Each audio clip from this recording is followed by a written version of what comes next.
लक्ष्मणो दक्षिणे यस्य वामे तु जनकात्मजा पुरतो मारुतिर्यस्य तं वन्दे रघुनन्दनम् वेदान्तार्थतदाभास क्षीरनीरविवेकिनम् नमामि भगवत्पादं परहंसधुरन्धरम्।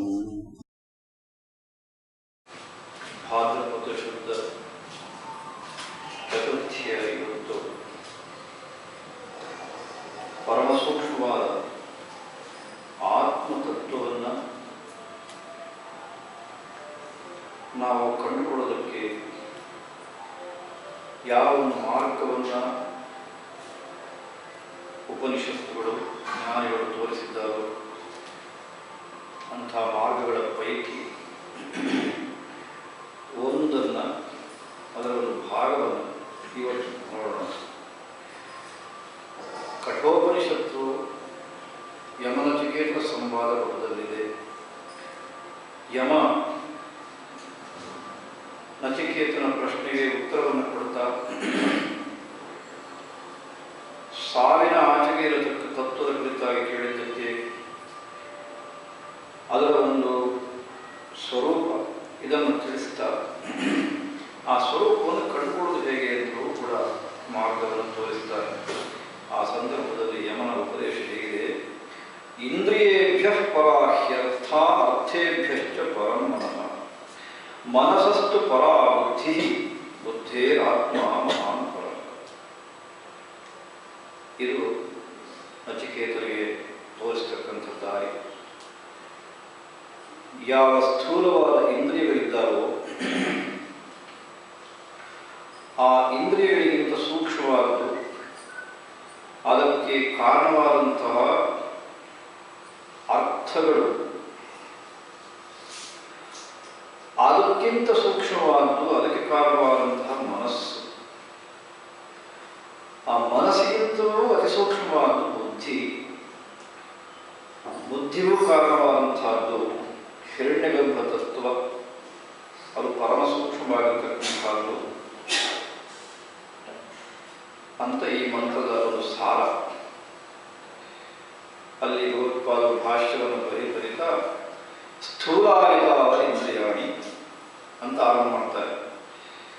ಅದು ಎಂಥವೇ ಕಾಣುತ್ತೆ. ಅದಕ್ಕೋಸ್ಕರ ನಚಿಕೇತನಿಗೂ ಕೂಡ ಅದನ್ನು ಅಲ್ಲಿಂದ ಆರಂಭ ಮಾಡಿಬಿಟ್ರೆ ಅವನಿಗೆ ಹಿಂದಕ್ಕೆ ಹೋಗೋದಕ್ಕೆ ಅನುಕೂಲವಾಗುತ್ತೆ ಅನ್ನೋದಕ್ಕಾಗಿ ಇಂದ್ರಿಯಗಳಿಂದ ಯಮ ಆರಂಭ ಮಾಡಿದ್ದಾನೆ. ಅದಕ್ಕಾಗಿ ಸ್ಥೂಲಾರಿತಾವ ಇಂದ್ರಿಯಾಣಿ ಅಂತ ಭಗವತ್ಪಾದರು ಕೂಡ ಭಾಷ್ಯವನ್ನು ಆರಂಭಿಸ್ತಾರೆ. ಆ ಇಂದ್ರಿಯಗಳು ಸ್ಥೂಲ ತಾನೇ, ಸ್ಥೂಲ ಯಾರಿಗೆ ಮನಸ್ಸಿಗೆ ಬರುವುದಿಲ್ಲ ಅಂತಿಲ್ಲ. ಅದಾದ ಮೇಲೆ ಮುಂದಕ್ಕೆ ಹೋಗಬೇಕಲ್ಲ. ಅದಕ್ಕೆ ಪರ ಅಂತ ಶಬ್ದವನ್ನು ಪ್ರಯೋಗ ಮಾಡಿದೆ ಶ್ರುತಿ. ಪರ ಅಂತಂದ್ರೆ ಸೂಕ್ಷ್ಮ ಅಂತ ಇಲ್ಲಿ ಅರ್ಥ. ಭಗವತ್ಪಾದನ್ನು ಬರೀತಾರೆ. ಕೊನೆಗೆ ಬುದ್ಧಿಗಿಂತ ಸೂಕ್ಷ್ಮವಾದ ಹಿರಣ್ಯಗರ್ಭ ತತ್ವ. ಇದು ಮೊದಲಿಗೆ ನಾವು ಆ ಶ್ರುತಿಯ ಮಾತನ್ನು ಕೇಳಿ ನಂಬಿಕೆ ಇಟ್ಟು ಸಾಧನೆ ಮಾಡಬೇಕಾಗುತ್ತೆ. ಏನು ಈ ಹಿರಣ್ಯಗರ್ಭ ತತ್ವ ಅಂತಂದ್ರೆ ಸಮಷ್ಟಿ ಅಹಂಕಾರ ಅಂತ ಹೇಳ್ತಾರೆ.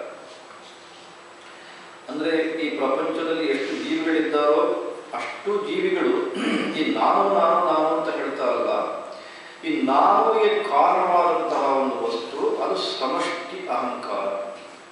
ಅಂದ್ರೆ ನಮ್ಮೆಲ್ಲರ ನಾನು ಅಂತ ನಾವೇನು ಹೇಳ್ತೀವಿಯೋ ಅದೆಲ್ಲವನ್ನು ಸೇರಿಸಿದಾಗಿರೋ ಒಂದು ಶಕ್ತಿ ಇದೆಯಲ್ಲ, ಅದಕ್ಕೆ ಸರ್ವಮಹತ್ವ ಅವ್ಯಕ್ತ ಅಂತ ಭಾಷೆ ಬರೀತಾರೆ. ಇದು ನಾವು ಮೇಲಿಂದ ಮೇಲೆ ಹೇಳಿದ್ರೆ ಏನು ಮನಸ್ಸಿಗೆ ಬರೋದಕ್ಕೆ ಸಾಧ್ಯವಿಲ್ಲ. ಅದರ ಬದಲು ಮೊದಲಿಗೆ ಆ ಸ್ಥೂಲವಾದ ಇಂದ್ರಿಯ, ಅದರಿಂದ ಹಿಂದಕ್ಕೆ ಮನಸ್ಸು, ಮನಸ್ಸಿಗಿಂತ ಹಿಂದೆ ಬುದ್ಧಿ, ಆ ಬುದ್ಧಿಗಿಂತ ಹಿಂದಿನದ್ದು ಅಂತಂದಾಗ ಶ್ರುತಿಯನ್ನು ವಿಶೇಷವಾಗಿ ಶ್ರದ್ಧೆಯಿಂದ ಭಕ್ತಿಯಿಂದ ನಂಬಿ ಗುರುಗಳು ಮಾಡಿದಂತಹ ಉಪದೇಶ, ಅವರ ಮಾರ್ಗದರ್ಶನದಲ್ಲಿ ನಾವು ಸಾಧನೆ ಮಾಡಿದ್ದೇ ಆದರೆ ಆಗ ಹಿರಣ್ಯಗರ್ಭ ತತ್ವವನ್ನು ಕಂಡುಕೊಳ್ಳೋದಕ್ಕೆ ಸಾಧ್ಯವಾಗುತ್ತೆ. ಅಷ್ಟಕ್ಕೆ ನಿಲ್ಲೋದಿಲ್ಲ. ಅದರ ಮುಂದಿನ ಭಾಗವನ್ನು ಮುಂದುವರಿಸುತ್ತಾನೆ ಯಮ. ವ್ಯಾಸ ಮಹರ್ಷಿಗಳು ಈ ವಿಷಯದಲ್ಲಿ ಹೇಳ್ತಾರೆ ಮಹಾಭಾರತದಲ್ಲಿ. ಅಂದರೆ ನಿಮಗೆ ಈಗ ಮತ್ತೆ ಪುನಃ ಅದೇ ಮಂತ್ರವನ್ನೇ ಹೇಳಿದಾಗ ಕಂಡ್ರೆ ಆಶ್ಚರ್ಯವಿಲ್ಲ. ವ್ಯಾಸ ಹೇಳ್ತಾರೆ ಇಂದ್ರಿಯೇಭ್ಯ ಪರೇಹ್ಯರ್ಥ ಅರ್ಥೇಭ್ಯ ಪರಂ ಮನಃ ಮನಸಸ್ತು ಪರಾ ಬುದ್ಧಿ ಬುದ್ಧೇರಾತ್ಮ ಮಹಾನ್ ಪರಃ. ಇದು ವ್ಯಾಸರ ಮಾತು. ಶ್ರುತಿ ಹೇಳುತ್ತೆ ಇಂದ್ರಿಯೇಭ್ಯ ಪರಾಹ್ಯರ್ಥ ಅರ್ಥೇಭ್ಯಶ್ಚ ಪರಂ ಮನಃ ಅಂತ ಶ್ರುತಿ ಹೇಳುತ್ತೆ. ಇನ್ನು ಮತ್ತೆ ನನ್ನ ವಿವರಿಸಬೇಕಾದೇ ಇಲ್ಲ, ಅದೇ ಪದಗಳು.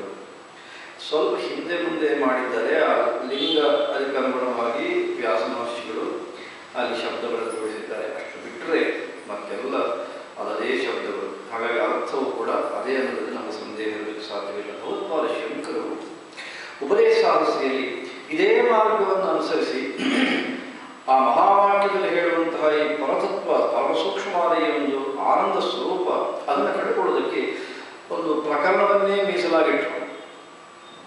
ಸೂಕ್ಷ್ಮಿತ ವ್ಯಾಪಿತ ಪ್ರಕರಣ ಅಂತಲೇ ಅದನ್ನು ಅಂದರೆ ಸ್ಥೂಲದಿಂದ ಸೂಕ್ಷ್ಮಕ್ಕೆ ಒಂದೊಂದೇ ಹೇಗೆ ಹೋಗಬೇಕು, ಹೋದಾಗ ಏನು ನಮ್ಮ ಕೊನೆಗೆ ಎಲ್ಲಿ ನಿಲ್ತೇವೆ ಅನ್ನೋದನ್ನು ತೋರಿಸೋದಕ್ಕೆ ಒಂದು ಪ್ರಕರಣ.